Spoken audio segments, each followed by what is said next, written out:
Agbógunlérí apá kejì òun la mú wá fún yín. A kí yín pé ẹ kú déédéé wò yìí ní gbogbo ibi tí ẹ ti ń wà lórílẹ̀‐èdè àgbáláyé. Ojú tó ń wà kò ní fọ́ bẹ́ẹ̀ sì ni etí tó ń gbọ́ wa kò ní di láṣẹ Èdùmàrè. Tó bá jẹ́ ìgbà àkọ́kọ́ ní ìlérí YouTube channel wa, ẹ jọ̀wọ́ ẹ tẹ subscribe button. Ẹ má ṣe gbàgbé láti tẹ aago pa ìbẹ̀rẹ̀ fún balẹ̀ tẹ̀yìn lólobó ní ìgbà tí àwọn apá kejì àwọn sinimá aládùn sinimá olóyin ní apá tí apá kejì rẹ̀ bá jáde. Agbógunlórí apá kejì la mú wá fún yín.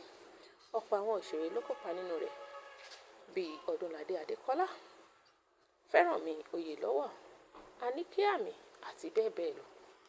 Fún àǹfààní gbogbo ẹ̀yin tẹ́ ò tí ì wò ó, ẹ lè rí wò lórí Yoruba Plus TV. Ibẹ̀ ni wọ́n ti ń ṣò rẹ̀ lọ́wọ́lọ́wọ́.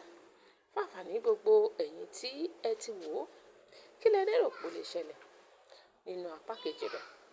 Tó bá jẹ́ pé ẹ ò tí ì wò tẹ́ bá ti lọ wò lórí Yoruba Plus TV, ẹ kọ sórí comment section bákan náà ohun tí ẹ lérò pé ó lè ṣẹlẹ̀ nínú apá kejì èyí tí à ń retí lọ́wọ́lọ́wọ́. A ò ní rí jù báyìí lọ sí ìjọ́ mìíràn ọjọ́ rẹ̀. Ire lójú owó ń rí, ó dàbọ̀, ó tún dìgbà mìíràn.